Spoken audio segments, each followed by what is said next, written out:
നമ്മുടെ കർത്താവായ യേശുക്രിസ്തുവിൻ്റെ നിസ്തുല്യമായ നാമം മഹത്വപ്പെടുമാറാകട്ടെ. ഈ മാസയോഗത്തിൽ നിങ്ങളോടുകൂടി ആയിരിക്കാൻ കൃപാലുവായ ദൈവം എനിക്ക് തന്ന ഈ അനുഗ്രഹിക്കപ്പെട്ട സന്ദർഭത്തെ ഓർത്ത് ദൈവത്തെ സ്തുതിക്കുകയാണ്. പ്രാരംഭമായി എൻ്റെ ജീവിതത്തിൽ ദൈവം നടത്തിയ ഈ ശുശ്രൂഷയിലേക്ക് ദൈവം എന്നെ കൊണ്ടുവന്ന എൻ്റെ ജീവിതത്തിൻ്റെ അനുഭവത്തെക്കുറിച്ച് ചുരുക്കമായി നിങ്ങളോട് സാക്ഷിച്ചിട്ട് അല്പസമയം ദൈവത്തിൻ്റെ വചനം ധ്യാനിക്കുവാൻ കർത്താവിൽ താല്പര്യപ്പെടുന്നു.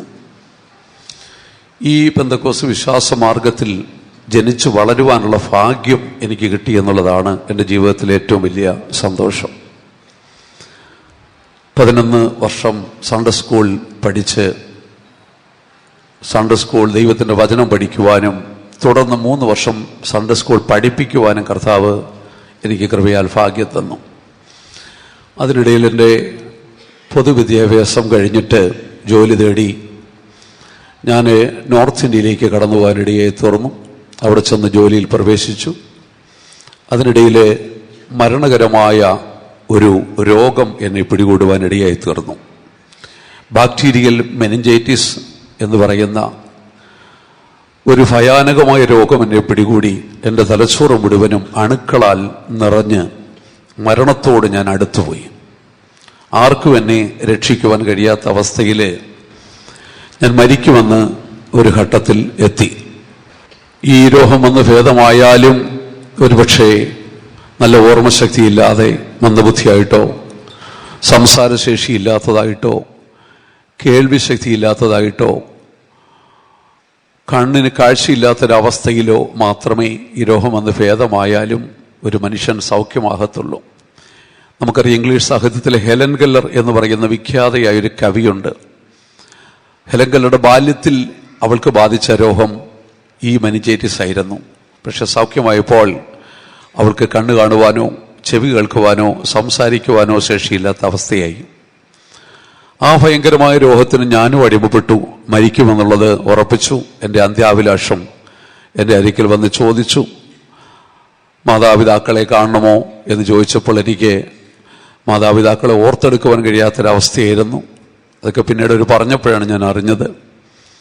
അവസാനമായിട്ട് വല്ലതും കഴിക്കാൻ ആഗ്രഹമുണ്ട് എന്ന് എൻ്റെ ജ്യേഷ്ഠൻ്റെ ഭാര്യ വന്ന് ചോദിച്ചു. അപ്പോൾ ഏതാണ്ടൊക്കെ പറഞ്ഞു. ഞാനിടയ്ക്ക് എവിടെയോ ചിരിച്ചു എന്നാണ് പറയുന്നത്, ഏതോ ഒരു ഭക്ഷണത്തിൻ്റെ പേര് പറഞ്ഞപ്പോൾ. അപ്പോൾ നമ്മുടെ വടക്കേന്ത്യയിലെ ഫെയ്ത്തോമിലെ സിസ്റ്റേഴ്സ് എൻ്റെ മരണം കാത്ത് കൂടെ നിൽക്കുന്നവരുടെ കൂട്ടത്തിലുണ്ട്. പെട്ടെന്ന് അവർ ഓട്ടോറിക്ഷയിലെ ഫെയ്ത്തോമിൽ പോയി പറഞ്ഞ ആഹാരം ഉണ്ടാക്കിക്കൊണ്ട് വന്നു. അതുവരെ വെള്ളം പോലും കുടിക്കാൻ തരാതിരുന്ന എനിക്ക് ഡോക്ടേഴ്സ് പറഞ്ഞു ആ ഭക്ഷണം കൊടുത്തോളാൻ പറഞ്ഞു. അവരത് എന്നെ കഴിപ്പിച്ചു. ഏതാണ്ട് മരണത്തിലേക്ക് ഞാൻ നീങ്ങുകയാണ് എന്നുള്ളതായൊരവസ്ഥ എത്തിയപ്പോൾ ആരും അറിയാതെ ഞാൻ എൻ്റെ ഹൃദയത്തിൽ ദൈവത്തോട് ഇപ്രകാരം എൻ്റെ ഉൾബോധ മനസ്സിൽ പറഞ്ഞു, കർത്താവേ, അവസാനിക്കാൻ പോകുന്ന ഈ ജീവിതം തിരിച്ചു തരാമെന്നുണ്ടെങ്കിൽ എൻ്റെ ശിഷ്ടകാലം നിനക്ക് ശുശ്രൂഷ ചെയ്ത് നിനക്ക് വേണ്ടി ഞാൻ ജീവിച്ചു കൊള്ളാം. ഇങ്ങനൊരു വാക്ക് ഞാൻ ദൈവത്തോട് പറഞ്ഞു. പെട്ടെന്ന് ഒരു മയക്കം എനിക്ക് ഉണ്ടായപ്പോൾ ശുഭ്രവസ്ത്രം ധരിച്ചൊരു മനുഷ്യൻ എൻ്റെ കിടക്കയ്ക്കരികിലേക്ക് വന്നിട്ട് കണ്ണുനീരോടെ എനിക്ക് വേണ്ടി നിലവിളിച്ച് കരയുന്ന ഒരു കാഴ്ച ഞാൻ കണ്ടു. കുറെ നേരം കരഞ്ഞു പ്രാർത്ഥിക്കുന്ന കാഴ്ച കണ്ട് ഞാൻ ഉണർന്നപ്പോൾ മരണം കാത്തിരുന്നവരുടെ മുമ്പിൽ ദൈവം എന്നെ അത്ഭുതകരമായി സൗഖ്യമാക്കി. എനിക്ക് പൂർണ്ണ ആരോഗ്യവും എൻ്റെ ശരീരത്തിന് സൗഖ്യവും കണ്ട് ഞാൻ എഴുന്നേറ്റിരിക്കുവാൻ ഇടയായി തീർന്നു. അപ്പോൾ ഞാൻ ഈ ദർശനത്തെക്കുറിച്ചും ദൈവം എനിക്ക് എന്നതായ അനുഭവത്തെക്കുറിച്ചും ഞാൻ ആരോടും പറയാതെ എൻ്റെ ഹൃദയത്തിൽ സൂക്ഷിച്ചു. ജീവനിൽ നിന്നും മരണത്തിൽ നിന്ന് ജീവനിലേക്ക് കർത്താവ് എന്നെ കൊണ്ടുവന്നു. എൻ്റെ അവയവങ്ങൾക്കൊന്നും തന്നെ ഒരു തകരാറുമില്ലാതെ ഒരു പുതിയ തലച്ചോറ് എനിക്ക് തന്നു. എൻ്റെ ബാല്യത്തിലുള്ള ചെറിയ പ്രായത്തിലുള്ള സംഭവങ്ങൾ പോലും എനിക്ക് ഓർത്തെടുക്കത്തക്കവണ്ണം നല്ല ബുദ്ധിശക്തിയും ഓർമ്മശക്തിയും കാഴ്ചയും സംസാരശേഷിയും കേൾവിയും എല്ലാം എൻ്റെ കർത്താവ് തന്ന് ഒരു പുതിയ സൃഷ്ടിയാക്കി എന്നെ സൗഖ്യമാക്കി. പ്രിയ ദൈവമക്കളെ, അതിനുശേഷം കോട്ട രാജസ്ഥാനിൽ വെച്ച് നടന്ന കൺവെൻഷനിൽ ഞാൻ പരിശുദ്ധാത്മാവിനെ പ്രാപിപ്പാനിടയായി തീർന്നു.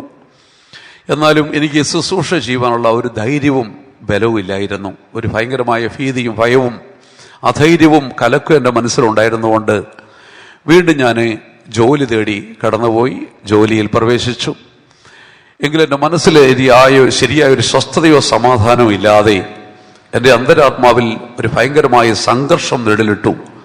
എന്നോട് ആരോ പറയുകയാണ്, നീ എന്നോട് ഈ ജോലി ചെയ്യാമെന്നല്ലല്ലോ പറഞ്ഞത്, പിന്നെ എന്തിനാണ് ഈ ജോലി ചെയ്യുന്നത് എന്ന് എൻ്റെ മനസാക്ഷിയിൽ വിശ്രമമില്ലാതെ എന്നോട് ചോദിക്കുകയാണ്.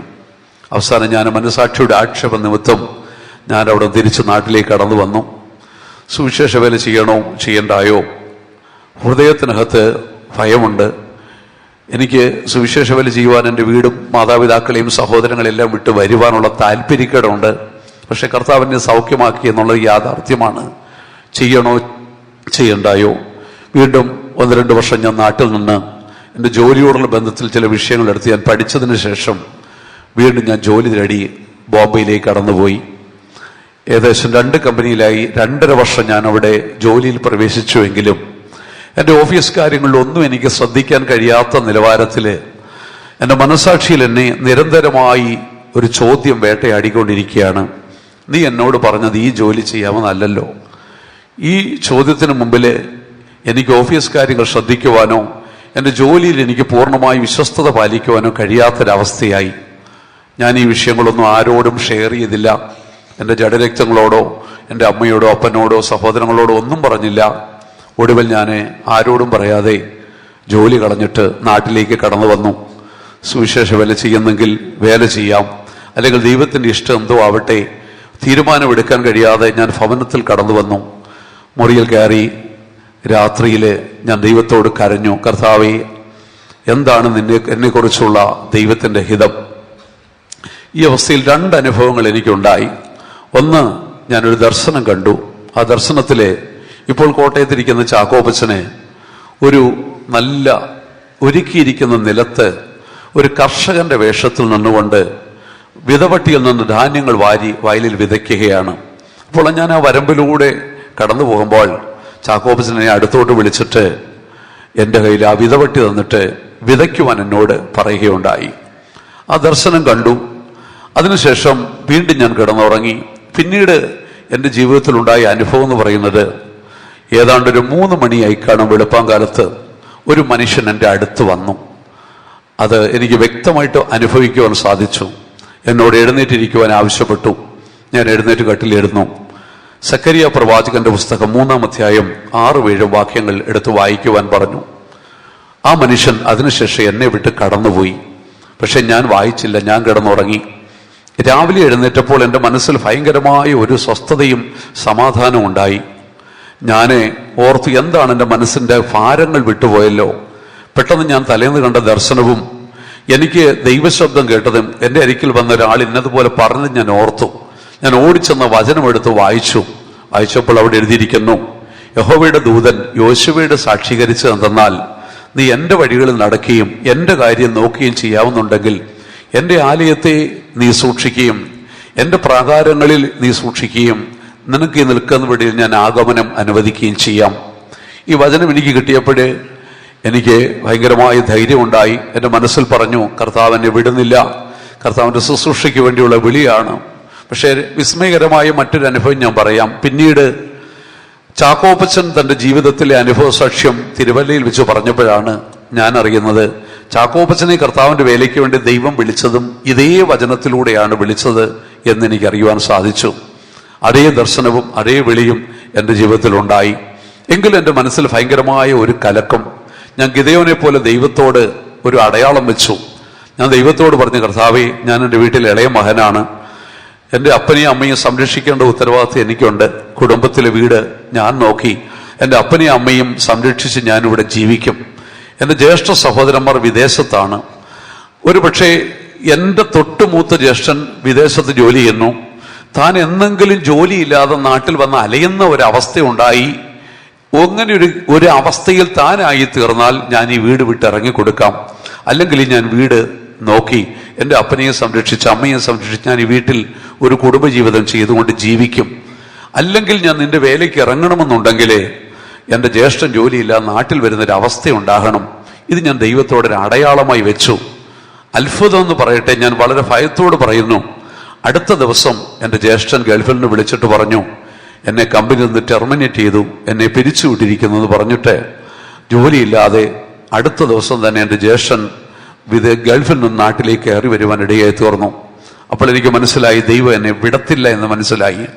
എൻ്റെ സഹോദരൻ ജോലിയില്ലാതെ നാട്ടിൽ വന്ന് നിൽക്കുന്നു. ഇനി ഇറങ്ങാൻ പറ്റാത്തൊരവസ്ഥ.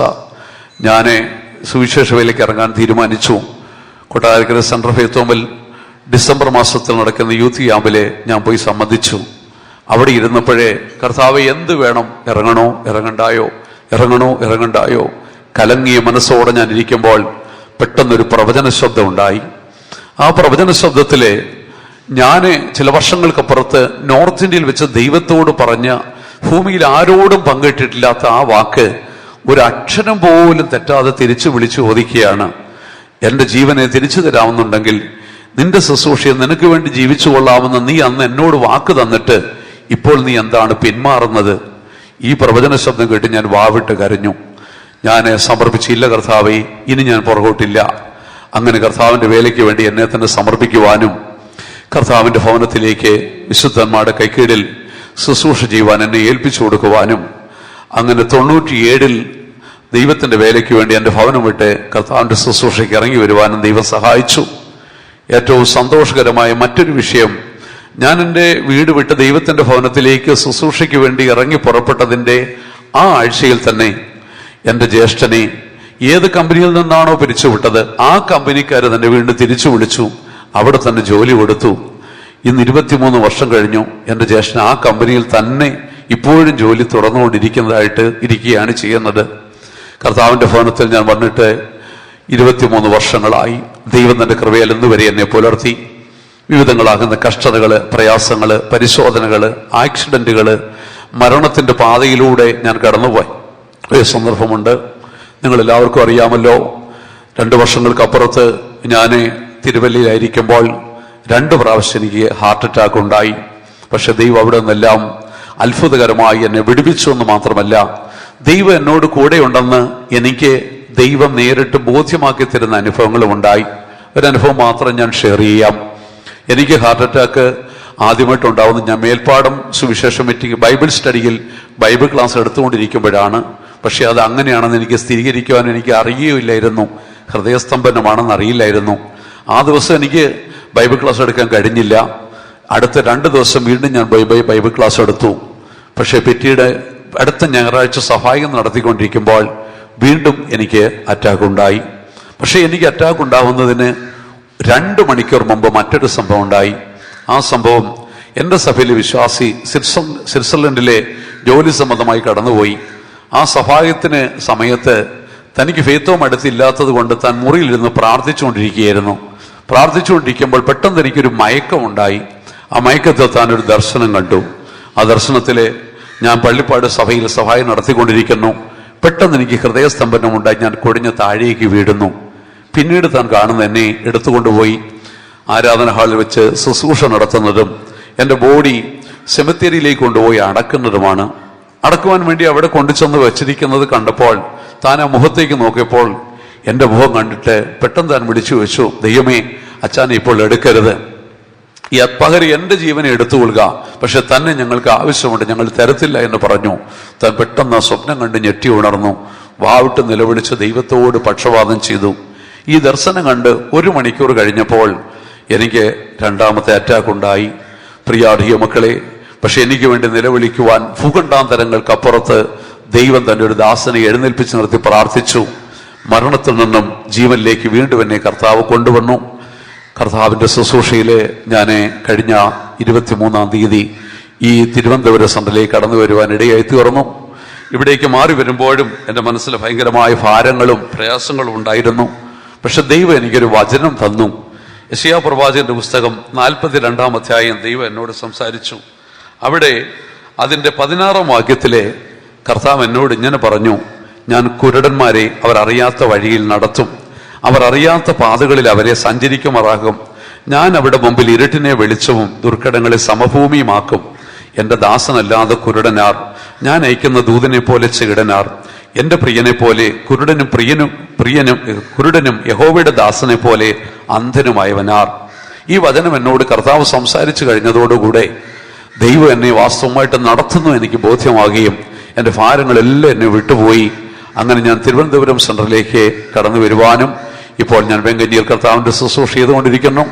എത്ര നാൾ നിങ്ങളോടുകൂടി ആയിരിക്കുന്നു അത്ര നാളും ദൈവത്തിന്റെ കൃപയിൽ ആശ്രയിച്ച് ഈ സുവിശേഷ വേല ചെയ്ത് വിശുദ്ധന്മാർക്ക് വെളിച്ചത്തിലുള്ള അവകാശത്തിൽ ഞാനും പങ്കാളിയെ തീരുവാൻ എന്നെ ഓർത്ത് പ്രാർത്ഥിക്കണമേ എന്ന് താഴ്മയോടെ നിങ്ങളോട് യാചിച്ചുകൊണ്ട് അല്പസമയം ദൈവത്തിന്റെ വചനത്തിലേക്ക് നിങ്ങളുടെ ശ്രദ്ധയെ കർത്താവിൽ തിരിക്കുവാൻ ഞാൻ താല്പര്യപ്പെടുകയാണ്. നമ്മുടെ അല്പസമയത്തെ ധ്യാനത്തിന് വേണ്ടി യെശയ്യാ പ്രവാചകന്റെ പുസ്തകം 1-ാം അധ്യായത്തിന്റെ 1-ാം വാക്യം നമുക്ക് വായിക്കാം. യെശയ്യാ പ്രവാചകന്റെ പുസ്തകം 1-ാം അധ്യായത്തിന്റെ 1-ാം വാക്യം വായിക്കാം. ആമോസിന്റെ മകനായ യെശയ്യാവ് യഹൂദ രാജാക്കന്മാരായ ഉസിയാവ്, യോഥാം, ആഹാസ്, യെഹിസ്കിയാവ് എന്നിവരുടെ കാലത്ത് യഹൂദയെയും യെരൂശലേമിനെയും പറ്റി ദർശിച്ച ദർശനം.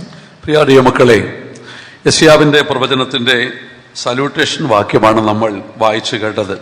അവിടെ നമ്മൾ ഇങ്ങനെ വായിക്കുന്നു: ആമോസിന്റെ മകനായ യെശയ്യാവ് യഹൂദ രാജാക്കന്മാരായ ഉസിയാവ്, യോഥാം, ആഹാസ്, ഹിസ്കിയാവ് എന്നിവരുടെ കാലത്ത് യഹൂദയെയും യെരൂശലേമിനെയും പറ്റി ദർശിച്ച ദർശനം. ക്രിസ്തുവിന് മുമ്പ് BC 740-നും 680-നും ഇടയ്ക്കുള്ള 60 സംവത്സരങ്ങളിലാണ് യെശയ്യാവ് യഹൂദയിൽ പ്രവചിച്ചത് എന്ന് നമുക്ക് കാണുവാനായിട്ട് സാധിക്കുന്നു. യെശയ്യാവിന്റെ ആ പ്രവചന കാലഘട്ടത്തിൽ ദൈവം യെശയ്യാവിനെ പ്രവചന ശുശ്രൂഷയ്ക്ക് വേണ്ടി എഴുന്നേൽപ്പിക്കുമ്പോൾ ഇസ്രായേലിന്റെ അല്ലെങ്കിൽ യഹൂദയുടെ അവസ്ഥ വളരെ പരിതാപകരമായ ഒരു അവസ്ഥയിലായിരുന്നു അവർ ജീവിച്ചത്. അവർ ദൈവത്തെ വിട്ട് പാപത്തിന്റെ ആഴങ്ങളിൽ മുങ്ങിത്താണ് ദൈവത്തെ എത്രത്തോളം ദുഃഖിപ്പിക്കാമോ ആ നിലവാരത്തിൽ ദുഃഖിപ്പിക്കുന്ന ഒരു അവസ്ഥയിലാണ് യഹൂദ ജനം ആ കാലഘട്ടത്തിൽ കാണപ്പെട്ടത്. ഈ സന്ദർഭത്തിലാണ് യെശയ്യാവിനെ ദൈവത്തിന്റെ ജനത്തിന്റെ പ്രവാചകനായി എഴുന്നേൽപ്പിക്കുന്നത്. യെശയ്യാവിന്റെ പ്രവചനം 1 മുതൽ 5 വരെയുള്ള അധ്യായങ്ങൾ നമ്മൾ വായിക്കുമ്പോൾ ഇസ്രായേൽ ജനം ഏത് അവസ്ഥയിലായിരുന്നു, അവിടെ ധാർമ്മിക ജീവിതത്തിൽ വന്ന അധപ്പതനത്തിന്റെ ആഴങ്ങളെ ആദ്യത്തെ 5 അധ്യായങ്ങൾ നമുക്ക് കാണുവാൻ സാധിക്കുന്നു. ഒരു വളർത്തുമൃഗം അതിന്റെ യജമാനോട് കാണിക്കുന്ന നന്ദിയും ഭക്തിയും പോലും പ്രകടിപ്പിക്കുവാൻ കഴിയാതെ ദൈവത്തോട് മത്സരിച്ച ഒരു ജനമായി ഇസ്രായേൽ മക്കൾ കാണപ്പെട്ടു. പ്രവാചകനിലൂടെ ദൈവം സംസാരിച്ചു: കാള തന്റെ ഉടയവനെയും കഴുത തന്റെ യജമാനന്റെ പുൽത്തൊട്ടിയെയും അറിയുന്നു, പക്ഷേ എന്റെ ജനം എന്നെ അറിയുന്നില്ല. പാപമുള്ള ഒരു ജാതി, അകൃത്യഭാരം ചുമക്കുന്ന ജനം, ദുഷ്പ്രവർത്തിക്കാരുടെ സന്തതി, വഷളായി നടക്കുന്ന മക്കൾ, അവർ യഹോവയെ ഉപേക്ഷിച്ച് ഏതെല്ലാം വിധത്തിൽ ജീവിക്കാമോ ആ നിലവാരത്തിലെല്ലാം ജീവിച്ചു. 1-ാം അധ്യായത്തിന്റെ 17-ാം വാക്യത്തിലേക്ക് വരുമ്പോൾ അനാഥന്റെ ന്യായത്തെ പോലും അവർ മറിച്ചു കളഞ്ഞു. വിധവമാർ അവരാൽ പീഡിപ്പിക്കപ്പെടുവാൻ ഇടയായി തീർന്നു. വീണ്ടും അതിന്റെ താഴോട്ട് വായിച്ചു വരുമ്പോൾ ദേശം രക്തപാതകം കൊണ്ട് നിറയുവാൻ ഇടയായി തീർന്നു. അവിടെ പാപം രക്താംബരം പോലെ കടുംചുവപ്പായി മാറ്റപ്പെട്ടു. ദേശത്ത് സമ്പത്ത് വർദ്ധിച്ചു. പൊന്നും വെള്ളിയും അവർ സമ്പാദിച്ചു കൂട്ടി. അവിടെ നിക്ഷേപങ്ങൾക്ക് കണക്കില്ലായിരുന്നു. കുതിരകളും രഥങ്ങളും വിഗ്രഹങ്ങളും കൊണ്ട് യഹൂദ ദേശം നിറയുവാൻ ഇടയായി തീർന്നു. മനുഷ്യൻ നിഗളിച്ച് ഉന്നതഭാവത്തോടെ ജീവിക്കുവാനും സംസാരിക്കുവാനും തുടങ്ങി. 3-ാം അധ്യായത്തിന്റെ 8-ാം വാക്യത്തിലേക്ക് വരുമ്പോൾ യഹോവയുടെ തേജസ്സുള്ള കണ്ണിന് വെറുപ്പ് തോന്നത്തക്ക വണ്ണം അവരുടെ നാവും അവരുടെ പ്രവൃത്തിയും ദൈവത്തിന് വിരോധമായിരുന്നു. അവിടുത്തെ കുട്ടികൾ പീഡിപ്പിക്കപ്പെട്ടു. സ്ത്രീകൾ അവരെ വാഴുന്ന ഒരവസ്ഥയിലെത്തി. യൗവനക്കാരത്തികളായ പെൺകുട്ടികളെ നിഗളിച്ച് എറികണ്ണിട്ടുകൊണ്ട് തത്തി നടന്ന് പുരുഷന്മാരെ വശീകരിക്കുവാൻ തുടങ്ങി. ജനങ്ങൾ വീടോട് വീട് വാങ്ങിക്കൂട്ടുകയും വയലോട് വയൽ ചേർക്കുകയും ചെയ്ത് സമ്പന്നന്മാരായി തീർന്നു. അധികാലത്ത് എഴുന്നേറ്റ് അവർ മദ്യം തേടി ഓടി. വീഞ്ഞു കുടിച്ച് മത്തരായി സന്ധ്യാസമയത്ത് അവർ സമയങ്ങളെ ചെലവിട്ടു. ജനത്തിന്റെ നീതിബോധം നഷ്ടപ്പെട്ടു. അവർ തിന്മയെ നോക്കി നന്മയെന്ന് പറഞ്ഞു, നന്മയെ നോക്കി തിന്മയെന്ന് പറഞ്ഞു, വെളിച്ചത്തെ നോക്കി ഇരുളെന്ന് പറഞ്ഞു, ഇരുളിനെ നോക്കി വെളിച്ചമെന്ന് പറഞ്ഞു. അവർക്ക് തങ്ങൾക്ക് തന്നെ ജ്ഞാനികളും തങ്ങൾക്ക് തന്നെ വിവേകികളുമായി അവർക്ക് തോന്നി. ജനം ഈ ഒരു നിലവാരത്തിൽ ആത്മീകമായി അധപ്പതിച്ച ഒരവസ്ഥയിലാണ് ദൈവം തന്റെ പ്രവാചകനെ യെശയ്യാവിനെ അവരുടെ മധ്യത്തിൽ ഒരു ദൈവത്തിന്റെ ആലോചനയുമായിട്ട് എഴുന്നേൽപ്പിക്കുന്നത്. പ്രിയ മക്കളെ, നമ്മൾ വായിച്ച കുറുവാക്യത്തിലേക്ക് വരുമ്പോൾ എന്തുകൊണ്ട് യഹൂദ ജനം ഈ ഒരു നിലവാരത്തിൽ ധാർമ്മികമായിട്ടും ആത്മീകമായിട്ടും അവരുടെ സാമൂഹിക ജീവിതത്തിലും ഏറ്റവും അധപ്പതിച്ച ഒരു നിലവാരത്തിൽ എത്തിച്ചേർന്നു. അതാണ് നമ്മൾ വായിച്ച കുറുവാക്യത്തിൽ കാണുന്നത്. യഹൂദയെ അന്ന് ഭരിച്ച 4 രാജാക്കന്മാരെ കുറിച്ച് നമുക്കവിടെ കാണുവാൻ സാധിക്കുന്നു. അവിടെ ഉസിയാവ്, യോഥാം, ആഹാസ്, ഹിസ്കിയാവ് എന്ന് 4 രാജാക്കന്മാരുടെ കീഴിൽ അവരവിടെ ജീവിച്ചതായിട്ട് നമുക്ക് കാണുവാൻ കഴിയുന്നു. ഈ രാജാക്കന്മാരുടെ രാജ്യത്വത്തിന്റെ കീഴിൽ അവരായപ്പോഴാണ് ജനം ഇത്രമാത്രം ധാർമ്മികമായിട്ട് അധപ്പതിച്ചത്. യഹൂദ ജനത്തിന് ഒരു രാജാവ് ഇല്ലാതിരുന്നൊരു കാലഘട്ടം ഉണ്ടായിരുന്നു. അവരെ ഒത്നിയേൽ മുതൽ ശമൂവേൽ വരെ ഏതാണ്ട് 21 ന്യായാധിപന്മാർ അവരെ നടത്തി. ഈ ന്യായാധിപന്മാർ അവരെ നടത്തിയ കാലഘട്ടത്തിൽ അവർക്ക് ഒരു രാജാവ് ഉണ്ടായിരുന്നു. അവിടെ രാജാവ് യഹോവയായ ദൈവമായിരുന്നു. അവിടെ രാജാവ് യഹോവയായ ദൈവമായ രാജാവിനെ അവർ തള്ളിക്കളഞ്ഞിട്ട് മനുഷ്യരായ രാജാക്കന്മാരുടെ നിഴലിൽ അവർ ശരണം പ്രാപിക്കുവാൻ തുടങ്ങിയപ്പോൾ അവർ ദൈവത്തിൽ നിന്ന് അകന്ന് പാപത്തിൽ ജീവിക്കുന്ന ഒരു ജനതയായി മാറ്റപ്പെടുവാൻ ഇടയായി തീർന്നു. ഇവിടെ വിശാലമായി നമുക്ക് ചിന്തിക്കുവാൻ കഴിയത്തില്ലെങ്കിലും അല്പം ചില കാര്യങ്ങൾ നമുക്ക് ചിന്തിക്കാം. ഒന്നാമത് ഇവിടെ യെശയ്യാവ് ഓർപ്പിക്കുന്നതായ രാജാവ് ഉസിയാവാണ്. നമ്മുടെ ആത്മീയ ജീവിതത്തിലും നമ്മൾ മനസ്സിലാക്കേണ്ട ഒരു വലിയ സത്യം ഇവിടെ കണ്ടെത്തുവാൻ സാധിക്കുന്നു. നമ്മളെ നടത്തുന്നത്, നമ്മളിൽ കർത്തൃത്വം നടത്തുന്നത്, നമ്മളെ ഭരിക്കുന്നത് യഹോവയായ ദൈവമായിരിക്കണം. അവനായിരിക്കണം നമ്മുടെ രാജാവ്, അവനായിരിക്കണം നമ്മൾ കർത്തൃത്വം നടത്തേണ്ടത്. ആ സ്ഥാനത്ത് നമ്മൾ ഉസിയാവിനോ യോഥാമിനോ ആഹാസിനോ ഹിസ്കിയാവിനോ നമ്മുടെ ജീവിതത്തിൽ ഇടം കൊടുത്തു കഴിഞ്ഞാൽ നമ്മുടെ ആത്മീയ ജീവിതം യഹൂദ ജനത്തിന്റെ അവസ്ഥയിലേക്ക് ഇറങ്ങിപ്പോകുവാൻ ഇടയായി തീരും. ഇവിടെ നമുക്ക് ഉസിയാവിനെ കുറിച്ച് പ്രാരംഭമായിട്ട് ചിന്തിക്കാം. യഹൂദ രാജ്യത്തിന്റെ, യഹൂദ ജനതയുടെ 10ാമത്തെ രാജാവായിരുന്നു ഉസിയാവ് എന്ന് പറയുന്നത്. അവന്റെ 16ാമത്തെ വയസ്സിലാണ് ഉസിയാവ് രാജ്യത്വം ഏറ്റെടുത്തത്. ഏതാണ്ട് 52 വർഷം അവൻ യഹൂദയെ ഭരിച്ചതായിട്ട് നമുക്ക് ഉസിയാവിനെ കുറിച്ച് കാണുന്നു. ഉസിയാവിന്റെ ജീവിതത്തിന്റെ പ്രത്യേകത, അവന്റെ പേരിന്റെ അർത്ഥം, ഉസിയാവ് എന്ന പേരിന്റെ അർത്ഥം യഹോവ എന്റെ ബലമെന്നാണ് അവന്റെ പേരിന്റെ അർത്ഥം.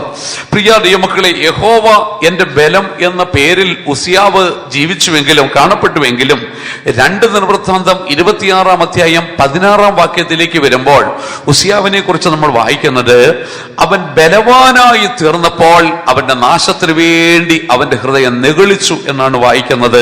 2 ദിനവൃത്താന്തം 26-ാം അധ്യായത്തിന്റെ 16-ാം വാക്യം വായിക്കാം. എന്നാൽ അവൻ ബലവാനായപ്പോൾ അവന്റെ ഹൃദയം അവന്റെ നാശത്തിനായിട്ട് നിഗളിച്ചു.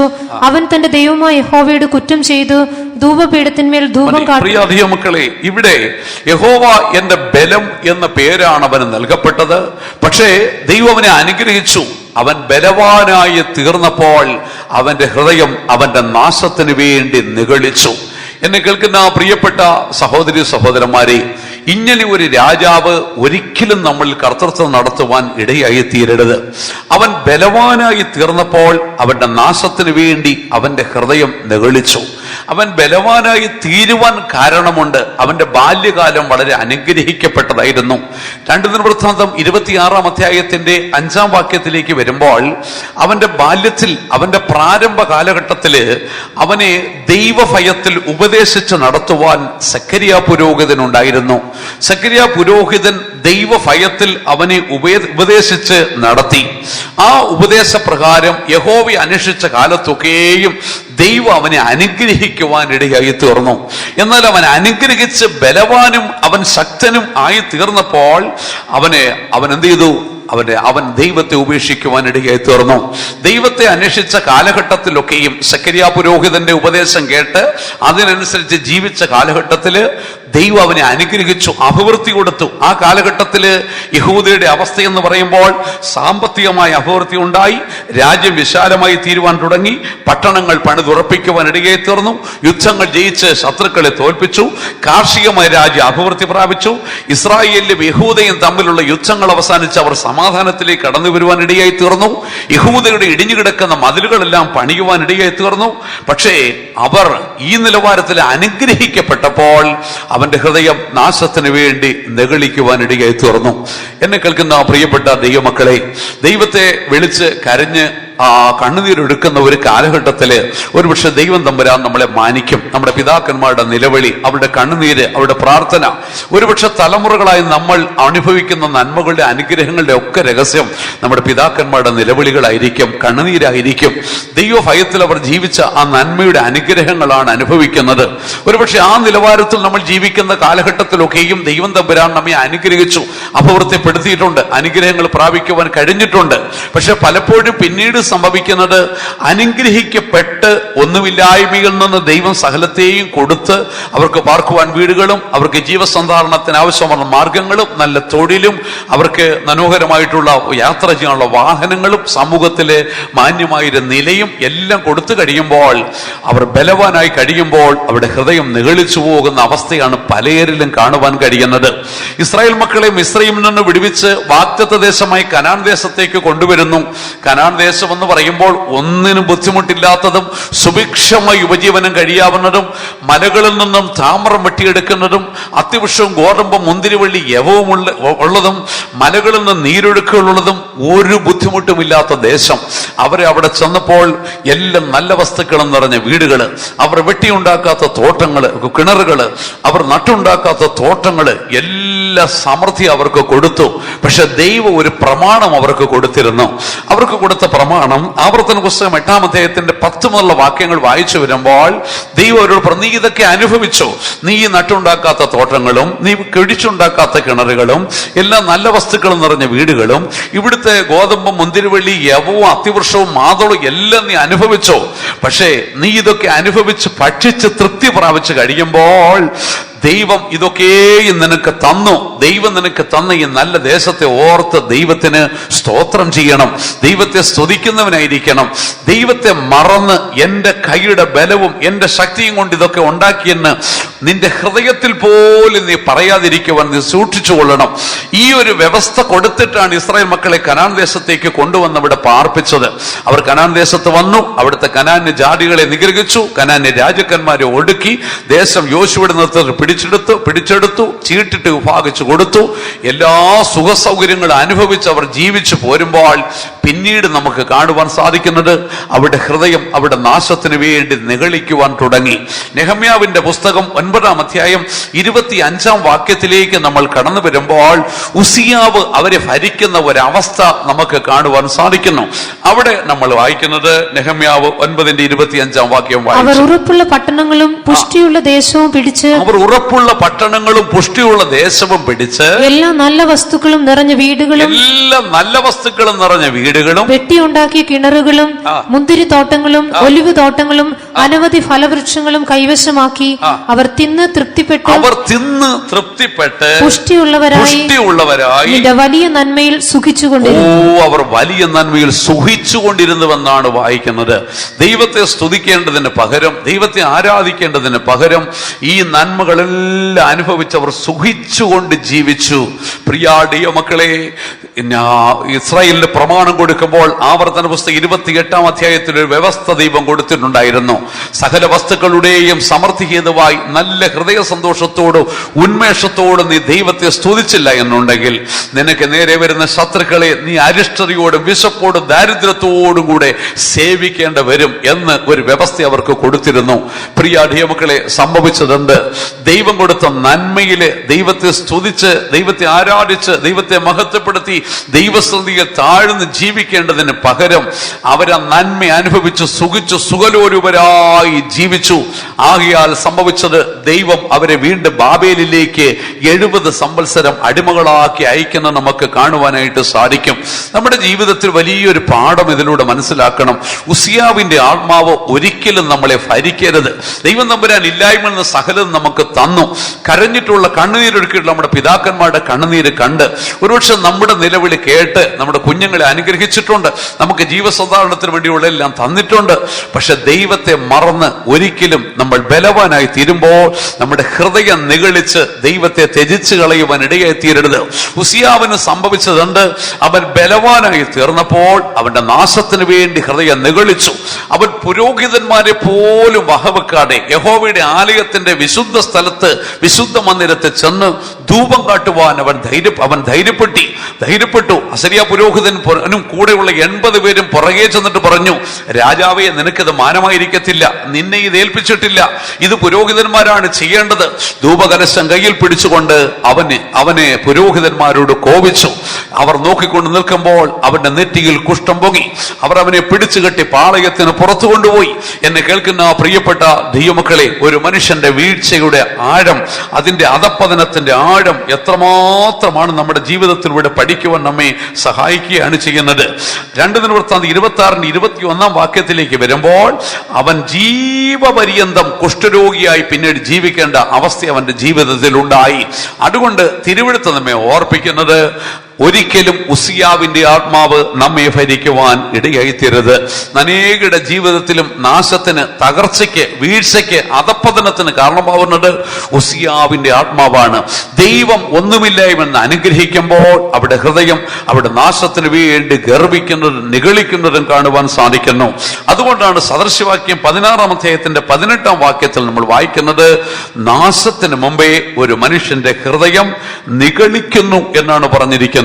എന്നാൽ തിരുവെടുത്ത് പറയുന്നു, ദൈവം നിഗളികളോട് എതിർത്ത് നിൽക്കുന്നുവെന്നാണ് പറയുന്നത്. യഹോവയെ അന്വേഷിച്ച കാലത്തോളം അവന് അഭിവൃദ്ധി കൊടുത്തു. ദൈവം വിശ്വസ്തനാണ്. തിരുവെടുത്ത് പറയുന്നു, ബാലസിംഹങ്ങൾ ഇരകിട്ടാട് വിശന്നിരിക്കും, യഹോവയെ അന്വേഷിക്കുന്നവർക്ക് ഒരു നന്മയ്ക്കും കുറവില്ല. ദൈവത്തെ വിളിച്ചപേക്ഷിക്ക്, നിനക്ക് ദൈവം തമ്പുരാൻ സഹായിക്കും. പക്ഷെ ദൈവം അനുഗ്രഹിച്ചു കഴിഞ്ഞാൽ ഉസിയാവിന്റെ ആത്മാവ് നമ്മുടെ ജീവിതത്തിൽ സംഭവിക്കുവാൻ ഇടയായി തീരരുത്. എപ്പോഴും ദൈവസ്ഥ നമ്മൾ എളിമപ്പെട്ട അവസ്ഥയിൽ ഏതുമില്ല എന്ന് പറഞ്ഞുകൊണ്ട് നമ്മളെ തന്നെ താഴ്ത്തിക്കൊണ്ട് ജീവിക്കുവാൻ കഴിയുന്നുവെങ്കിൽ, സദൃശവാക്യം 22-ന്റെ 4-ാം വാക്യത്തിൽ വായിക്കുന്നു, താഴ്മയ്ക്കും യഗോഭക്തിക്കുമുള്ള പ്രതിഫലം എന്ന് പറയുന്നത് ധനവും മാനവും ജീവനുമായിരിക്കും. പ്രിയ മക്കളെ, ആകയാൽ ദൈവസ്ഥം നമുക്ക് എളിമപ്പെട്ടവനായ ഒരു മനസ്സുണ്ടാവട്ടെ. നമുക്ക് പ്രശംസിക്കുവാൻ ഒന്നുമില്ല. ഹിസ്കിയാ രാജാവിനോട്, പ്രവാചകനായ യെഹെസ്കേലിനോട് ദൈവം പറയുന്നൊരു വാക്കുണ്ട്. യെഹെസ്കേൽ പ്രവാസികളുടെ മധ്യത്തിൽ പോയിരിക്കുമ്പോൾ ദൈവം പറഞ്ഞു, യെഹെസ്കേലേ, നീ അവിടെ നിന്ന് എഴുന്നേക്ക്, ഞാൻ നിനക്ക് ദർശനങ്ങളെ തരാം, ഞാൻ നിന്നോട് സംസാരിക്കാം. യെഹെസ്കേൽ പ്രവാചകന്റെ പുസ്തകം 3-ാം അധ്യായം 22-ാം വാക്യത്തിലേക്ക് വരുമ്പോൾ യെഹെസ്കേലിനോട് ദൈവം പറയുന്നൊരു വാക്കുണ്ട്, നീ എഴുന്നേറ്റ് സമഭൂമിയിലേക്ക് പോക, അവിടെ വെച്ച് ഞാൻ നിന്നോട് സംസാരിക്കാം, എന്റെ അരുളപ്പാടുകളെ ഞാൻ നിനക്ക് തരാം. യെഹെസ്കേൽ 3-ന്റെ 22-ാം വാക്യം, യഹോവയുടെ കൈ അവിടെ പിന്നെയും എന്റെ മേൽ വന്നു, അവൻ എന്നോട്, നീ എഴുന്നേറ്റ് സമഭൂമിയിലേക്ക് പോക, നീ എഴുന്നേറ്റ് സമഭൂമിയിലേക്ക് പോക, അവിടെ വെച്ച് ഞാൻ നിന്നോട് സംസാരിക്കും. മക്കളെ, ഇവിടെ യെഹെസ്കേൽ ഒരു താഴ്വരയിലാണ് ഇരിക്കുന്നത്. അവന് കെബാർ നദീതീരത്താണ് ഇരിക്കുന്നത്. അവിടെ വെച്ച് പറഞ്ഞു, നീ എഴുന്നേറ്റ് സമഭൂമിയിലേക്ക് പോക, അവിടെ വെച്ച് എന്റെ അരുളപ്പാടുകളെ ഞാൻ നിനക്ക് തരാം. പ്രിയ ദൈവമക്കളെ, നമ്മുടെ ആത്മീയ ജീവിതത്തിൽ ദൈവം നമ്മളോട് വ്യക്തിപരമായി ഇടപെട്ട് ദൈവിക സംസർഗത്തിൽ ജീവിക്കുവാൻ നമുക്ക് കഴിയണമെങ്കിൽ ഒരു സമഭൂമിയുടെ അവസ്ഥ നമ്മുടെ ജീവിതത്തിൽ ഉണ്ടാവണം. സമഭൂമിയുടെ അവസ്ഥ എന്ന് പറഞ്ഞാൽ, കർത്താവ് യേശുക്രിസ്തുവിന് മുന്നോടിയായി യോഹന്നാൻ സ്നാപകൻ ലോകത്തിലേക്ക് വന്നു. യോഹന്നാൻ സ്നാപകൻ വിളിച്ചു പറഞ്ഞൊരു വാക്കുണ്ട്, കർത്താവിന് വഴിയൊരുക്കുവീൻ. നമ്മുടെ ജീവിതത്തിൽ കർത്താവിന് വഴിയൊരുക്കി കൊടുക്കുന്നവരായി തീരുവീൻ. ലൂക്കോസിന്റെ സുവിശേഷത്തിലേക്ക് വരുമ്പോൾ 3-ാം അധ്യായത്തിന്റെ 5-ാം വാക്യത്തിൽ യോഹന്നാൻ സ്നാപകൻ വിളിച്ചു പറയുകയാണ്, കർത്താവിന് നിങ്ങൾ വഴിയൊരുക്കുവീൻ. വായിച്ചാട്ടെ, യോഹന്നാൻ 3-ന്റെ 5-ാം വാക്യം. മരുഭൂമിയിൽ വിളിച്ചു പറയുന്നവന്റെ വാക്കാവിത്, കർത്താവിന്റെ വഴിയൊരുക്കുവീൻ, കർത്താവിന് വഴിയൊരുക്കുവീൻ, അവന്റെ പാത നിരപ്പാക്കുവീൻ, അവന്റെ പാത നിരപ്പാക്കുവീൻ, എല്ലാ താഴ്വരയും നികന്നു വരും, എല്ലാ താഴ്വരകളും നികന്നു വരട്ടെ, എല്ലാ മലയും കുന്നും താഴും, എല്ലാ മലയും കുന്നുകളും താണു വരട്ടെ, വളഞ്ഞത് ചൊവ്വായും ദുർഘടമായത് നിരന്ന വഴിയായും മാറട്ടെ. പ്രിയ ദൈവമക്കളെ, നമ്മുടെ ആത്മീയ ജീവിതത്തിൽ ഒരു സമഭൂമിയുടെ അവസ്ഥ എന്ന് പറയുമ്പോൾ എല്ലാ താഴ്വരകളും നികന്നു വരണം, എല്ലാ കുന്നുകളും ഇടിച്ചു താഴ്ത്തണം, വളഞ്ഞതിനെ നേരെയാക്കണം, ദുർഘടമായതിനെ നിരപ്പാക്കണം. അപ്പോഴാണ് നമ്മുടെ ജീവിതത്തിൽ കർത്താവിന് വഴിയൊരുക്കുന്നവരായി നമ്മൾ മാറ്റപ്പെടുന്നത്. ഒരു സമഭൂമിയുടെ അവസ്ഥ വരുന്നത്. താഴ്വരകൾ നികന്നു വരിക എന്ന് പറയുമ്പോൾ നമ്മുടെ ജീവിതത്തിന്റെ ബലഹീന വശങ്ങളെ അത് വെളിപ്പെടുത്തി കാണിക്കുന്നു. നമ്മുടെ ജീവിതത്തിന്റെ കുറവുകളെയും പോരായ്മകളെയും കാണിക്കുന്നു. അതിനെ നമ്മൾ നികത്തിയെടുക്കണം. 2, കുന്നുകളെ ഇടിച്ച് താഴ്ത്തണമെന്ന് പറയുമ്പോൾ നമ്മുടെ ജീവിതത്തിലെ ഉസിയാവിന്റെ ആത്മാവിനെ, നിഗളത്തെ, ഉന്നതഭാവത്തെ നമ്മുടെ ജീവിതത്തിൽ നിന്ന് നികത്തി എടുത്ത് നിരപ്പിക്കുന്നവരായി തീരണം. ജീവിതത്തിൽ വളഞ്ഞ വഴികളെ നേരെയാക്കി തീർക്കണം. നിരപ്പല്ലാത്തതിനെ നിരപ്പാക്കി എടുക്കണം. നമ്മുടെ ആത്മീയ ജീവിതത്തിൽ ഈ ഒരു നിലവാരത്തിലേക്ക് നമ്മൾ കടന്നു വരുമ്പോൾ കർത്താവിന് നമ്മുടെ ജീവിതത്തിൽ പ്രവർത്തിക്കുവാൻ സാധിക്കും. ദൈവികമായ അരുളപ്പാടുകളെ നമുക്ക് നമ്മുടെ ജീവിതത്തിൽ പ്രാപിക്കുവാനായിട്ട് സാധിക്കും. ആകയാൽ പ്രിയപ്പെട്ട ദൈവമക്കളെ, നമ്മളെ ഒരിക്കലും ഉസിയാവ് ഭരിക്കുവാൻ ഇടയാവരുത്.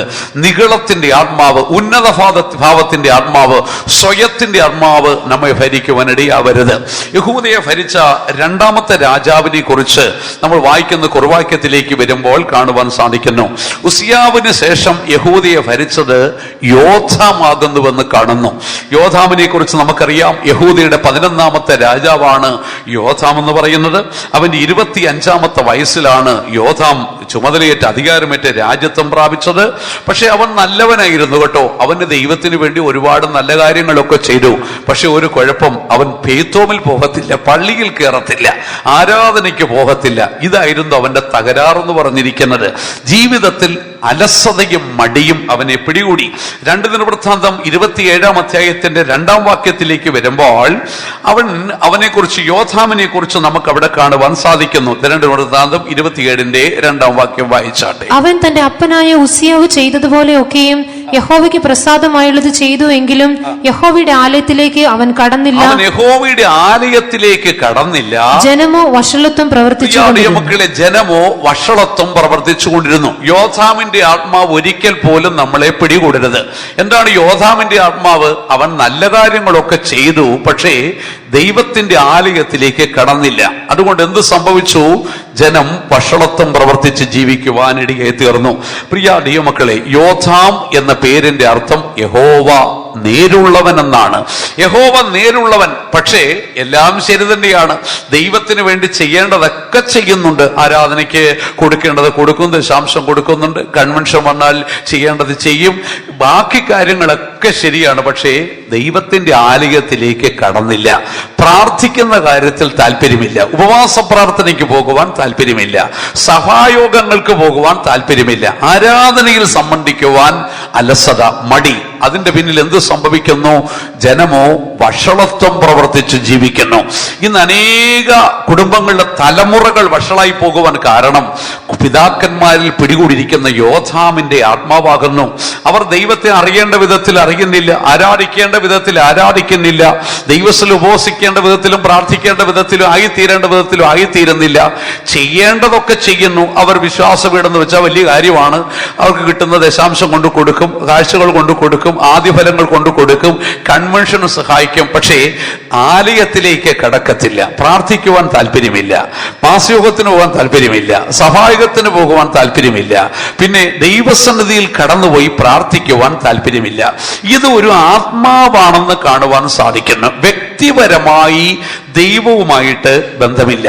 നമ്മുടെ കർത്താവ് യേശുക്രിസ്തു തന്റെ പരസ്യ ശുശ്രൂഷ കാലഘട്ടത്തിൽ ഇപ്രകാരം പറഞ്ഞു: എന്നെ കർത്താവേ കർത്താവേ എന്ന് വിളിക്കുന്ന ഏവനുമല്ല, സ്വർഗസ്ഥനായ എന്റെ പിതാവിന്റെ ഇഷ്ടം ചെയ്യുന്നവനത്രേ സ്വർഗരാജ്യത്തിൽ കടക്കുന്നത് എന്ന്. അനേകരും കർത്താവേ കർത്താവേ എന്നൊക്കെ വിളിക്കുന്നുണ്ട്, പല കാര്യങ്ങളൊക്കെ ചെയ്യുന്നുണ്ട്. പക്ഷെ കർത്താവ് പറയുന്നു, അതുകൊണ്ടൊന്നും കാര്യമില്ല. എന്റെ പിതാവിന്റെ ഇഷ്ടം ചെയ്യുന്നവരായിരിക്കണം. പിതാവിന്റെ നന്മയും പൂർണ്ണതയും പ്രസാദവുമുള്ള ദൈവത്തിന്റെ ഹിതം എന്തെന്ന് തിരിച്ചറിഞ്ഞ് ദൈവം നമ്മെക്കുറിച്ച് എന്തുദ്ദേശിക്കുന്നുവോ, ഈ ലോകത്തിൽ നമ്മൾ ആരും യാദൃച്ഛികമായിട്ട് വന്നിട്ടുള്ളവരല്ല. ദൈവത്തിന്റെ അനാദി നിർണയപ്രകാരം ലോകത്തിൽ ജനിച്ചിട്ടുള്ളവരാണ് നമ്മൾ. ഈ വിശ്വാസമാർഗം എന്ന് പറയുമ്പോൾ നമ്മൾ ചിന്തിക്കണം, ഇന്ന് ഇന്ത്യ മഹാരാജ്യത്ത് എത്രയോ കോടി ജനങ്ങളുണ്ട്. ആ കോടിക്കണക്കിന് ജനങ്ങളുടെ ഇടയിൽ നിന്നും ദൈവത്താൽ തെരഞ്ഞെടുക്കപ്പെട്ട ഒരു ചെറിയ സമൂഹമാണ് നമ്മൾ. ഇസ്രായേലിനെ കുറിച്ച് നമ്മൾക്കറിയാം. ഇസ്രായേൽ ദൈവത്തിന്റെ സ്വന്തം ജനമായിരുന്നു, ദൈവത്തിന്റെ രാജകീയ പുരോഹിത വർഗമായിരുന്നു. ജാടിയായിരുന്നു, ദൈവത്തിന്റെ വിശുദ്ധ ജാടിയായിരുന്നു. ലോകത്തിൽ എത്രയോ രാജ്യങ്ങളും രാഷ്ട്രങ്ങളും ജാടികളും ഉള്ളപ്പോൾ ഒരു ചെറിയ സമൂഹമായി ഇസ്രായേലിനെ ദൈവം തെരഞ്ഞെടുത്ത് തന്റെ സ്വന്തം ജനമാക്കി, രാജകീയ പുരോഹിത വർഗമാക്കി, വിശുദ്ധ വംശമാക്കി മാറ്റിയെന്നുണ്ടെങ്കിൽ, പ്രിയപ്പെട്ട ദൈവമക്കളെ, ഞാനും നിങ്ങളും ഇന്ന് ലോകത്തിൽ ഏതാണ്ട് 650 കോടി ജനങ്ങൾ താമസിക്കുന്ന ഈ ലോകത്തിൽ നിന്ന് തെരഞ്ഞെടുക്കപ്പെട്ട ഒരു ചെറിയ സമൂഹമാണ് ഞാനും നിങ്ങളും. അങ്ങനെയെങ്കിൽ ഞാനും നിങ്ങൾ യാദൃച്ഛികമായിട്ട് വന്നവരല്ല. ദൈവത്തിന്റെ മുൻ നിർണയത്താൽ വിളിക്കപ്പെട്ട് ദൈവം നമ്മെ ഈ മാർഗത്തിലേക്ക് കൊണ്ടുവന്നവരാണ്. ദൈവത്തിന്റെ വിശുദ്ധ ജനമാണ്, ദൈവത്തിന്റെ സ്വന്തം ജാതിയാണ്, ദൈവത്തിന്റെ രാജകീയ പുരോഹിത വർഗമാണ് നമ്മൾ. ഈ വെളിപ്പാട് പലപ്പോഴും നമ്മുടെ ജീവിതത്തിൽ ഇല്ലാതെ നമ്മൾ പുറമേ ഭക്തരെന്ന് നടിച്ചുകൊണ്ട് ദൈവത്തിന്റെ ആലയത്തിലേക്ക് കടക്കാത്ത യോദ്ധാമിനെ പോലെ ദൈവത്തെ പ്രസാദിപ്പിക്കേണ്ട വിധത്തിൽ പ്രസാദിപ്പിക്കാതെ, ദൈവത്തെ ആരാധിക്കേണ്ട വിധത്തിൽ ആരാധിക്കാതെ ദൈവത്തിൽ നിന്ന് പലപ്പോഴും അകന്നു പോകുന്നതായി കാണുവാൻ സാധിക്കുന്നു. അതുകൊണ്ട് സംഭവിക്കുന്നത് എന്ത്? തലമുറകൾ ഇന്ന് നമ്മൾ ഏറ്റവും ഭയപ്പെടേണ്ട ഒരു വിഷയമുണ്ട്.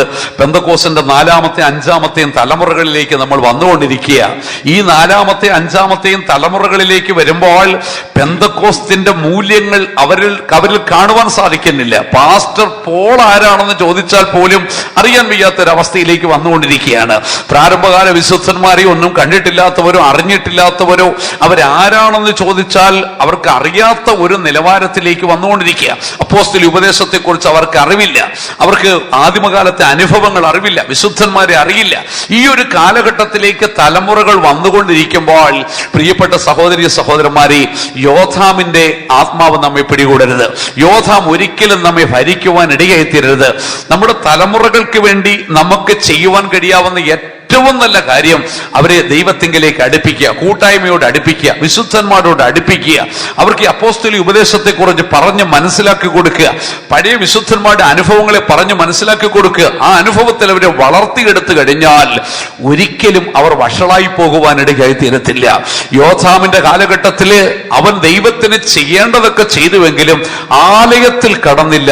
അതുകൊണ്ട് ജനം വഷളത്വം പ്രവർത്തിച്ച് ജീവിക്കുവാനിടയായി തീർന്നു. എന്നാൽ 122-ാം സങ്കീർത്തനത്തിലേക്ക് വരുമ്പോൾ അവിടെ നമ്മൾ വായിക്കുന്നത്, യഹോവയുടെ ആലയത്തിലേക്ക് പോകാം എന്നവർ എന്നോട് പറഞ്ഞപ്പോൾ എനിക്ക് ഭയങ്കര സന്തോഷമായിരുന്നു എന്നാണ് പറഞ്ഞിരിക്കുന്നത്. പ്രിയാദിയ മക്കൾ, യഹോവയുടെ ആലയത്തിലേക്ക് പോകാമെന്ന് പറഞ്ഞപ്പോൾ എന്റെ ഹൃദയം സന്തോഷിച്ചു. ഇസ്രായേലിൽ പെരുന്നാൾ ആചരിക്കുവാൻ കടന്നു വരുന്ന യഹൂദന്മാര് ലോകത്തിന്റെ നാനാഭാഗത്തേക്കും യെരൂശലേം ദേവാലയത്തിലേക്ക് കടന്നു വരുമ്പോൾ അവർ പോകുന്ന വീതികളിലൂടെ മനോഹരമായ പാട്ടും പാടിക്കൊണ്ട് അവിടെ ആദിഫലങ്ങളും കയ്യിലെന്തി ആദിജാതന്മാരെയും കയ്യിലെടുത്തുകൊണ്ട് യഹോവയ്ക്കുള്ള നേർച്ച കാഴ്ചകളുമായിട്ട് അവൻ സിയോർ പർവ്വതത്തിലേക്ക് കയറി പോകുമ്പോൾ അവർ പാട്ടും പാടിക്കൊണ്ട് പോകുന്നത്. അങ്ങനെ പാടുന്ന പാട്ടുകളാണ് ആരോഹണ ഗീതങ്ങൾ എന്ന് പറഞ്ഞിരിക്കുന്നത്. ആ പാട്ടിൽ അവർ പാടുന്നത് എന്താണെന്ന് അറിയാമോ?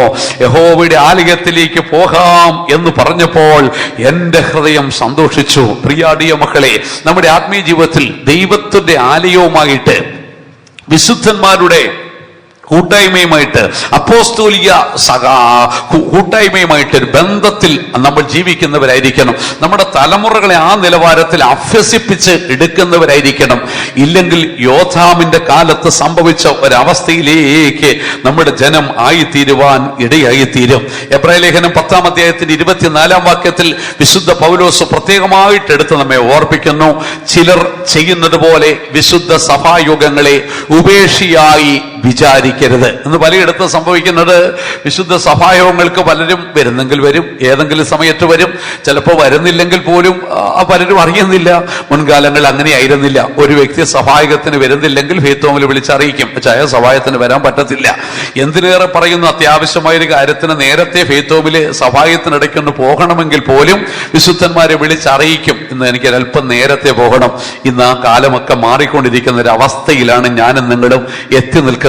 പ്രിയാടിയ മക്കളെ, കർത്താവിന്റെ വരവിനോട് അടുക്കുമ്പോൾ ഇങ്ങനൊരു പിന്മാറ്റം മനുഷ്യന്റെ ഹൃദയത്തിൽ ഉണ്ടാകും.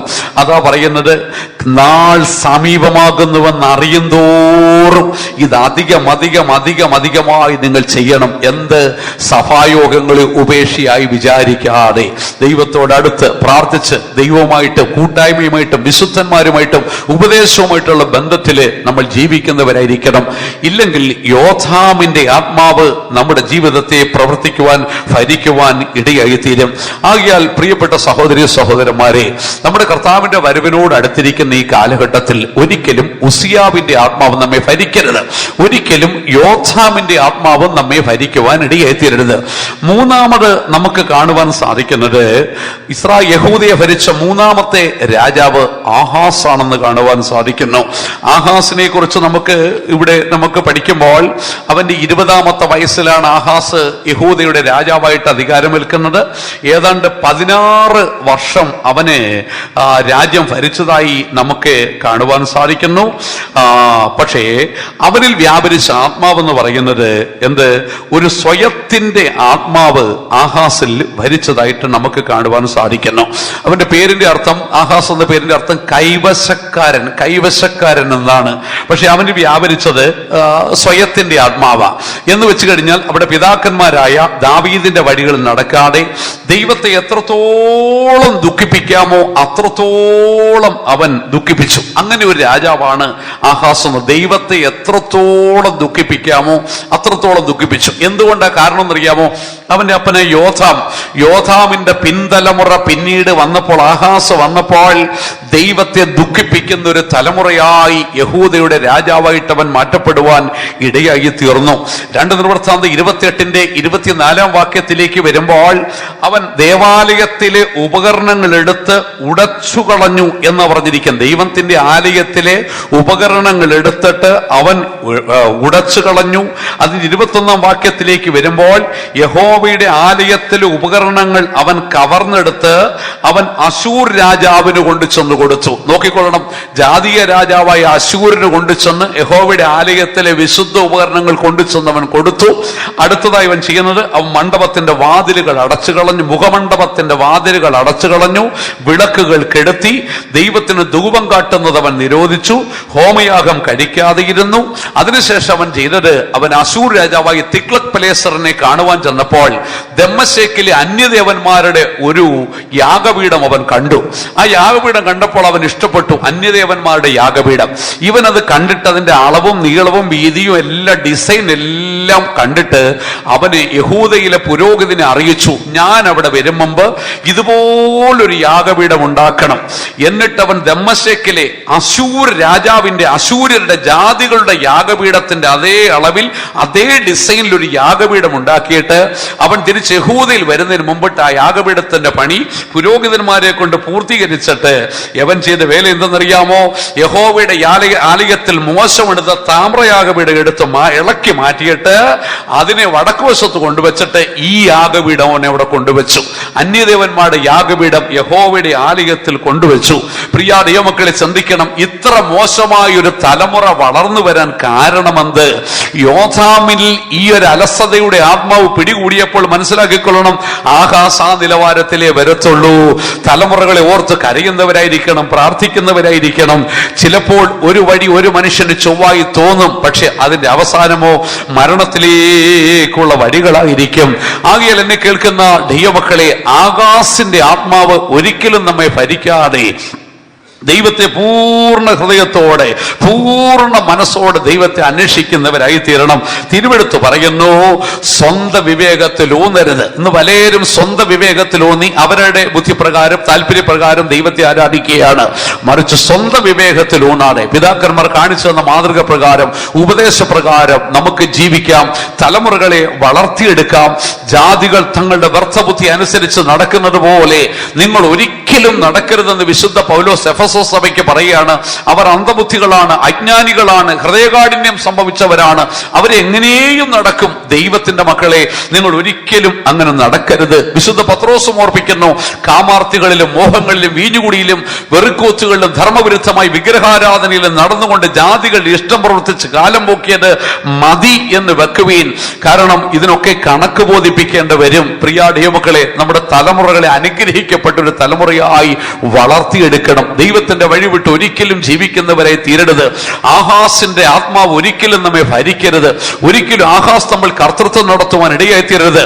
ദൈവത്തെ ദുഃഖിപ്പിക്കുന്നവരായി തീരരുത്. ദൈവിക പ്രമാണങ്ങളെ തള്ളിക്കളയുന്നവരായി തീരരുത്. അപ്പോസ്തലിക ഉപദേശത്തെ നശിപ്പിക്കുന്നവരോ തള്ളിക്കളയുന്നവരായി തീരരുത്. ദൈവത്തിന്റെ വേലയ്ക്ക് കേടുവരുത്തുന്നവരായി തീരരുത്. ആഹാസ് യഹോവയുടെ ആലയത്തിന് കേടുവരുത്തി അന്യജാതികളുടെ വിഗ്രഹങ്ങളെ കൊണ്ടുവന്ന് ദൈവത്തിന്റെ ആലയത്തിൽ സ്ഥാപിച്ചു. യഹോവയുടെ ആലയത്തിലെ വിശുദ്ധ ഉപകരണങ്ങൾ ജാതികൾക്ക് ഏൽപ്പിച്ചു കൊടുത്തു. നമ്മുടെ ജീവിതത്തിൽ ഒരിക്കൽ പോലും അത് സംഭവിക്കാതെ, ആഹാസ് നമ്മെ ഭരിക്കാതെ നമ്മുടെ ജീവിതത്തെ നമ്മൾ സൂക്ഷിക്കുന്നവരായിരിക്കണം. അവസാനമായിട്ട് നാലാമത് ഇവിടെ കാണുവാൻ കഴിയുന്നത് ഹിസ്കിയാവ് യഹൂദയെ ഭരിച്ചു എന്ന് നമുക്ക് കാണുവാൻ സാധിക്കുന്നു. 25-ാമത്തെ വയസ്സിലാണ് ഹിസ്കിയാവ് രാജ്യത്വം ഏറ്റെടുക്കുന്നത്.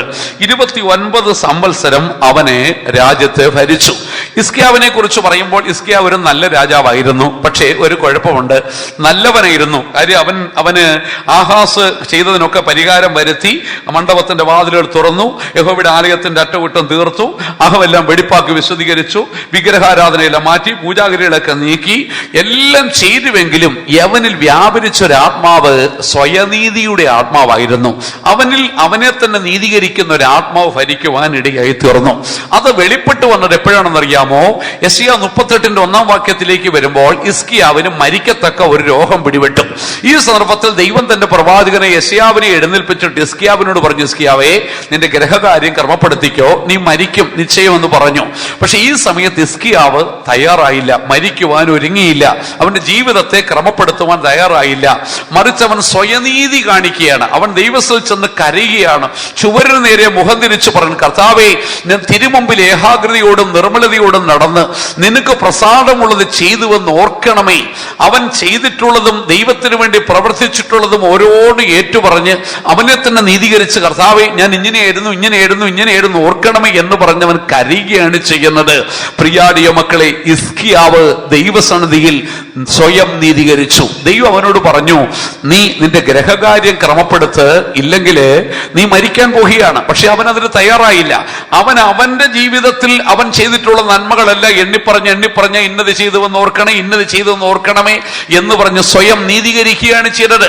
അനന്തരമായിട്ട് എന്ത് സംഭവിച്ചു? അവന്റെ രോഗം മൂർച്ഛിച്ചു, പരുവലുതായി, അതിഭയങ്കരമായ വേദനയുടെ കാഠിന്യത്തിൽ കിടക്കുമ്പോൾ അവന്റെ ഗ്രഹകാര്യത്തെ കുറിച്ച് അവൻ ഓർമ്മ വന്നു. അവന്റെ ജീവിതത്തിൽ മറഞ്ഞു കിടന്ന തെറ്റുകളെ ദൈവം അവൻ ഓർമ്മപ്പെടുത്തി. ഇപ്പോൾ ദൈവത്തിന്റെ മുമ്പാകെ ഞാൻ നിർമ്മലനായിട്ട് നീതിയോടെ നടന്നുവെന്ന് പറഞ്ഞ് ഹിസ്കിയാവ് അവന്റെ ഗ്രഹകാര്യം ശരിയല്ല എന്ന് ഓർമ്മ വന്നപ്പോൾ അവൻ ക്രമീകരിച്ചിട്ട് 17-ാം വാക്യത്തിൽ പറയുകയാണ്, സമാധാനത്തിനായി എനിക്ക് അത്യന്തം കൈപ്പായത് ഭവിച്ചു. എന്റെ പ്രാണനെ നാശത്തിന്റെ കുഴിയിൽ നിന്നും നീ സ്നേഹത്തോടെ രക്ഷിച്ചിരിക്കുന്നു. എന്റെ സകല പാപങ്ങളെ നീ നിന്റെ പുറകിലേക്ക് എറിഞ്ഞു കളഞ്ഞിരിക്കുന്നു. പ്രിയാടിയ മക്കൾ, ഹിസ്കിയാവിൽ ഈ പാപം എവിടെ നിന്ന് വന്നു? ദൈവത്തിന്റെ പുറകിലേക്ക് പാപം വലിച്ചെറിഞ്ഞു കളഞ്ഞെന്ന് ഹിസ്കിയാവ് പറയണമെന്നുണ്ടെങ്കിൽ ഈ പാപം എവിടെ നിന്ന് ഹിസ്കിയാവിൽ കടന്നു വന്നു? ഇതായിരുന്നു, ഗ്രഹകാര്യം ക്രമപ്പെടുത്തണം. 90-ാം സങ്കീർത്തനത്തിന്റെ 8-ാം വാക്യം നമ്മൾ വായിക്കുന്നു, നമ്മുടെ അകൃത്യങ്ങളെ അവന്റെ മുമ്പിലും നമ്മുടെ രഹസ്യ പാപങ്ങളെ ദൈവത്തിന്റെ മുഖപ്രകാശത്തിലും വെച്ചിരിക്കുന്നു. നമ്മുടെ ജീവിതത്തിൽ പുറമെ ഒരുപക്ഷെ നമ്മൾ നല്ലവരായിരിക്കാം, മറ്റുള്ളവരുടെ മുമ്പിൽ നമ്മൾ ദൃഷ്ടിയിൽ നമ്മൾ യോഗ്യന്മാരായിരിക്കാം. ദൈവം തമ്പുരാൻ പറയുന്നു, നിന്റെ സ്വകാര്യ ജീവിതം എങ്ങനെയുണ്ട്, നിന്റെ ഗ്രഹകാര്യം എങ്ങനെയുണ്ട്, അത് ക്രമപ്പെടുത്തുവാൻ കർത്താവ് നമ്മളോട് ആവശ്യപ്പെടുകയാണ് ചെയ്യുന്നത്. പ്രിയാടിയ മക്കളെ, ദൈവസ്ഥ നമ്മുടെ ജീവിതത്തെ നമുക്ക് ആഴമായി സമർപ്പിച്ചു കൊടുക്കാം. ഒരു നിമിഷം ദൈവസ്ഥല് നമുക്ക് പറയാം, കർത്താവേ, ഹിസ്കിയാവിനെ പോലെ എന്റെ കഴിഞ്ഞകാല ജീവിതത്തിലെ നന്മകളും നീതികളും ഓർത്ത് പ്രശംസിച്ചവരായിട്ടല്ല, ഞാൻ തെറ്റ് ചെയ്തിട്ടില്ല എന്ന് പറഞ്ഞ് നമ്മളെ തന്നെ നീതീകരിക്കുന്നവരായിട്ടല്ല, ദൈവസ്ഥൽ ഏറ്റു പറഞ്ഞൊരു പാപി, എന്റെ കുറവുകളുണ്ട്, എന്നിൽ മറഞ്ഞു കിടക്കുന്ന തെറ്റുകളെ വെളിപ്പെടുത്തി തരണമേ എന്ന് ഏറ്റുപറയുവാൻ നമ്മുടെ ജീവിതത്തിൽ സഹായിക്കട്ടെ. നമ്മുടെ ജീവിതത്തിൽ നമുക്ക് സമർപ്പിച്ചു കൊടുക്കാം. നിശ്ചയമായിട്ടും ദൈവത്തോട് നമുക്ക് പറയാം, കർത്താവേ, എന്റെ ജീവിതത്തിൽ ഉസിയാവ് ഭരിക്കരുതേ, എന്റെ ജീവിതത്തിൽ യോഥാം ഭരിക്കരുതേ, എന്റെ ജീവിതത്തിൽ ആഹാസ് ഭരിക്കരുതേ, എന്റെ ജീവിതത്തിൽ ഹിസ്കിയാവ് എന്നെ ഭരിക്കരുതേ കർത്താവേ, മറിച്ച് നീ തന്നെ എന്നെ ഭരിക്കണമേ. ധന്യനായ ഏകാധിപതിയും രാജാതിരാജാവും കർത്താവുമായ യേശുവേ, നീ എന്റെ ജീവിതത്തിന്റെ രാജാവായിരിക്കണമേ. സമാധാനത്തിന്റെ രാജാവും നീതിയുടെ രാജാവുമായി മൽക്കീസദേക്കേ, നീ എന്റെ രാജാവായി എന്നിൽ വാഴണമേ കർത്താവേ. ഒരു നിമിഷം നിമിഷം നമുക്ക് കണ്ണുകളെ അടച്ചാട്ടെ. എല്ലാ ദൈവമക്കളും ദിവസത്തിൽ പ്രാർത്ഥിച്ചാട്ടെ. ഓ, നമ്മളിൽ കർത്തൃത്വം നടത്തുന്ന അന്യ സ്വഭാവങ്ങൾ ഉണ്ടെങ്കിൽ, ഉസിയാവിനെ പോലെ നികള സ്വഭാവങ്ങൾ ഉണ്ടെങ്കിൽ, ഓ യോഥാമിനെ പോലെയുള്ള ആത്മാവുകൾ നമ്മളുണ്ടെങ്കിൽ, ആഹാസിനെ പോലുള്ള ആത്മാവ് നമുക്കുണ്ടെങ്കിൽ, ഇസ്കിയാവിനെ പോലെ ആത്മാവ് ഉണ്ടെങ്കിൽ, നമ്മുടെ സ്വയനീതികളെ നമുക്ക് വിടാം, നമ്മുടെ ദുഷ്പ്രവൃത്തികളെ നമുക്ക് വിടാം, നമ്മുടെ അലസതകളെ നമുക്ക് വിടാം, നമ്മുടെ ഉന്നത ഭാവങ്ങളെ നമുക്ക് വിടാം. നമുക്ക് ദൈവത്തിൽ താഴ്മയോടെ ചെന്നിട്ട് കർത്താവിനോട് പറയാം, കർത്താവേ നീ തന്നെ എന്റെ രാജാവായിരിക്കണമേ, സമാധാനത്തിന്റെ രാജാവേ നീ തന്നെ എന്നിൽ വാഴണമേ, നീതിയുടെ രാജാവായ മൽക്കീസേദെക്കേ പരിശുദ്ധാത്മാവേ നീ എന്നിൽ കർത്തൃത്വം നടത്തണമേ. കർത്താവേ, ധന്യനായ ഏകാധിപതിയായ യേശുവേ നീ എന്റെ രാജാവായിരിക്കണമേ, നീ എന്റെ ജീവിതത്തിൽ ഭരിക്കണമേ. ഒരു നിമിഷം നമുക്ക് സമർപ്പിച്ചു കൊടുത്ത് ദിവസം നമുക്ക് നമ്മളെ തന്നെ താഴ്ത്തി കൊടുക്കാം. നിശ്ചയമായിട്ട് യേശു നമ്മളെ ഭരിക്കും, പരിശുദ്ധാത്മാവ് നമ്മെ ഭരിക്കും, മൽക്കീസേദെക്ക് നമ്മെ വാഴുവാൻ ഇടയായി തീരും, നീതിയും സമാധാനവും നമ്മൾ കർത്തൃത്വം നടത്തുവാൻ ഇടയായി തീരും. ദൈവം നമ്മുടെ ജീവിതത്തെ സമർപ്പിച്ചു കൊടുക്കാം. ദൈവം ഈ വചനങ്ങളാൽ നമ്മെ അനുഗ്രഹിക്കട്ടെ. നിൻ വിശുദ്ധി മുൻപിൽ നിൽപ്പാൻ യോഗ്യനാകുവാൻ എൻ ശുദ്ധമാകവേ അകറ്റിടണമേ. നിൻ വിശുദ്ധി മുൻപിൽ നിൽപ്പാൻ യോഗ്യനാകുവാൻ എൻ ശുദ്ധമാകവേ അകറ്റിടണമേ. ലോകസ്നേഹവും ജഡീകമാകും ധനാശയം, നിഗളവും നിരാശയും ഭയം പരിഭ്രമം. ആദിയായതൊന്നുമേശിടാതെ നിന്ന ജനങ്ങളെ നീതിപാതയിൽ നയിക്കണല്ലിടയാ. ആദിയായതൊന്നുമേശിടാതെ നിന്ന ജനങ്ങളെ നീതിപാതയിൽ നയിക്കണല്ലിടയാ. നിനക്ക് വേണ്ടി ധരയിൽ കാത്തു നിൽക്കും മൃതരെ നീ വാണി വന്നു ചേർത്തിടുന്ന ദീർഘമാകുമോ. നിനക്ക് വേണ്ടി ധരയിൽ കാത്തു നിൽക്കും മൃതരെ നീ വാണി വന്നു ചേർത്തിടുന്ന ദീർഘമാകുമോ. നിന്റെ ചുറ്റി മുൻപിൽ നിൽക്കാൻ യോഗ്യനാകുവാൻ എൻ ശുദ്ധമാകവേ അകറ്റിടണമേ. നിന്റെ ചുറ്റി മുൻപിൽ നിൽക്കാൻ യോഗ്യനാകുവാൻ എൻ ശുദ്ധമാകവേ അകറ്റിടണമേ.